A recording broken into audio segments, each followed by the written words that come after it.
शहर की सड़कों पर ये बाइक्स तो आपने देखी ही होंगी, सैकड़ों, हजारों। पर क्या कभी सोचा है कि जिस बाइक ने सही मायने में पूरे भारत को पहियों पर खड़ा कर दिया, उसकी कहानी में एक जबरदस्त कॉर्पोरेट ड्रामा भी छिपा है। जी हाँ, ये कहानी है हीरो होंडा की। अच्छा, कहानी शुरू करने से पहले ना जरा इस तस्वीर को देखिए और महसूस कीजिए। सोचिए जरा, उस दौर के एक आम परिवार के लिए ये बाइक सिर्फ लोहा और रबड़ का टुकड़ा नहीं थी। नहीं, ये आज़ादी थी, ये तरक्की थी।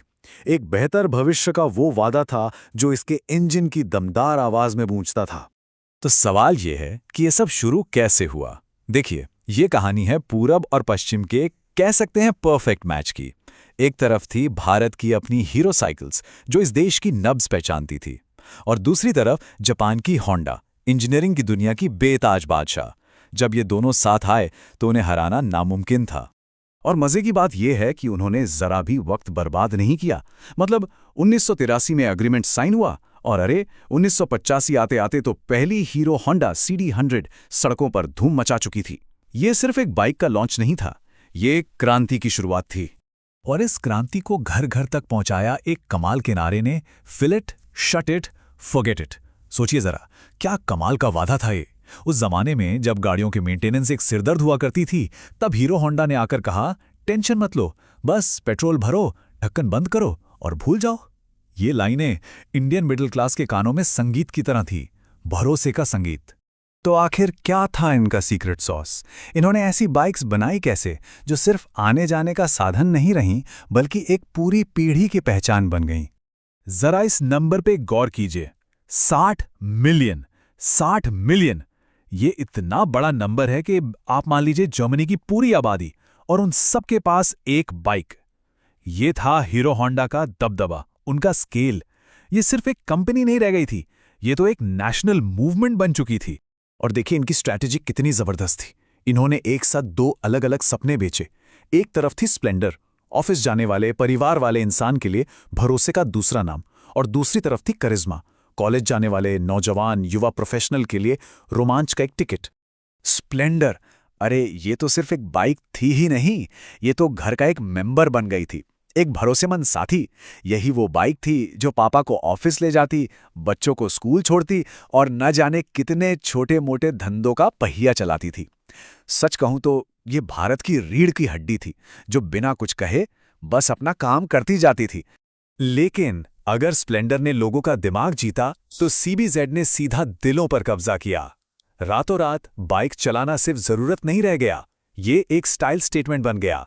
जब आप CBZ पर होते थे तो आप सिर्फ बाइक नहीं चला रहे होते थे, आप एक ऐलान कर रहे होते थे कि मैं आ गया हूं।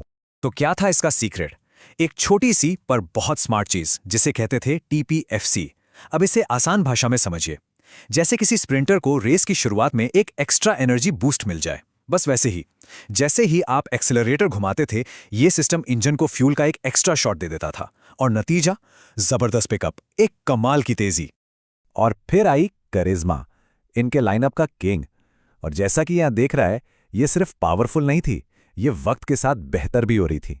2009 आते आते इसमें फ्यूल इंजेक्शन जैसी एडवांस टेक्नोलॉजी आ गई, जिससे ये और भी स्मूथ और एफिशिएंट हो गई। मतलब ये कंपनी लगातार खुद को ही चैलेंज कर रही थी। तो सब कुछ परफेक्ट चल रहा था, वो दुनिया के टॉप पर थे, ऐसा लग रहा था कि इन्हें कोई रोक ही नहीं सकता। लेकिन अक्सर बड़ी बड़ी कहानियों में ऐसा ही होता है, कामयाबी ही अपने साथ तनाव के बीज ले आती है। बाहर से सब ठीक था, पर अंदर ही अंदर रिश्ते में दरारें पड़ने लगी थीं। मामला सिर्फ बिजनेस का नहीं था, ये दो बड़ी महत्वाकांक्षाओं की टक्कर थी। होंडा अपनी टॉप सीक्रेट टेक्नोलॉजी को बचाकर रखना चाहती थी, और हीरो, जो अब खुद एक बहुत बड़ा नाम बन चुका था, वो अब अपने पंखों पर उड़कर पूरी दुनिया जीतना चाहता था। सीधी सी बात है, ये शादी अब दोनों के लिए छोटी पड़ रही थी। और फिर दिसंबर 2010 में वो खबर आई जिसने सबको चौंका दिया। 26 साल, करोड़ों बाइक्स और एक पूरी पीढ़ी की यादें, इन सब के बाद भारत की सबसे बड़ी कॉर्पोरेट पार्टनरशिप्स में से एक टूट गई। एक युग का अंत हो गया था, पर एक जबरदस्त नई दुश्मनी की शुरुआत होने वाली थी। इसे ऐसे समझिए जैसे किसी पंछी को पिंजरे से आज़ादी मिल गई हो। होंडा की परछाई से निकलकर हीरो मोटोकॉर्प अब दुनिया के आसमान में उड़ने के लिए आज़ाद था। वो अब कोई जूनियर पार्टनर नहीं था, वो एक किंग था जो अपना खुद का एम्पायर बनाने निकल पड़ा था। तो पार्टनरशिप खत्म, दोस्ती खत्म। अब दो पुराने दोस्त एक ही मार्केट में एक दूसरे के सबसे बड़े दुश्मन थे। असली जंग तो अब शुरू होनी थी। और शुरुआती आंकड़े तो यही बता रहे थे। पहले ही राउंड में होंडा ने एक जोरदार पंच मारा। अपनी ग्लोबल पावर और ब्रांड वैल्यू का इस्तेमाल करके उन्होंने सीधा हीरो के मार्केट शेयर पर हमला बोल दिया। ये एक साफ मैसेज था, अब खेल बदल चुका है। लेकिन हीरो को कम समझना एक बहुत बड़ी भूल होती। हाँ, एक झटका जरूर लगा था, पर चैंपियन अभी भी रिंग में खड़ा था। उनके पास बड़े बड़े कारखाने थे, करोड़ों लॉयल कस्टमर्स थे। वो इतनी आसानी से हार मानने वालों में से नहीं थे। पिक्चर तो अभी बाकी थी। और यहीं से जंग का नया मैदान तैयार हुआ। दोनों की स्ट्रैटेजी बिल्कुल अलग थी। हीरो ने बाहर की दुनिया की तरफ देखा, पूरी दुनिया में नए मार्केट जीतने के लिए। वहीं होंडा ने अंदर की तरफ फोकस किया, भारत के कोने कोने में अपने डीलर नेटवर्क को फैलाकर हीरो के ही घर में उससे चुनौती देने की तैयारी की। और आखिर में नतीजा क्या रहा? इस सब के बावजूद बंटवारा, तगड़ा कंपटीशन, बदलता हुआ मार्केट, इन सब के बाद भी हीरो ने अपनी गद्दी नहीं छोड़ी। लगातार 14 साल तक दुनिया की नंबर 1 टू व्हीलर कंपनी। ये सिर्फ दबदबे की कहानी नहीं है, ये मुश्किलों से लड़कर टिके रहने की कहानी है। तो अगली बार जब सड़क पर कोई हीरो या होंडा की बाइक गुजरे तो एक पल के लिए रुकिएगा। याद कीजिएगा कि वो सिर्फ एक मशीन नहीं है, वो एक शानदार कहानी का हिस्सा है, दोस्ती की, दुश्मनी की और लगातार आगे बढ़ते रहने की। और ये सवाल आज भी कायम है, जब दो इतने बड़े दिग्गज आपस में टकराते हैं तो असली जीत किसकी होती है? शायद हर बार की तरह कस्टमर की। हमारे साथ जुड़ने के लिए बहुत बहुत शुक्रिया।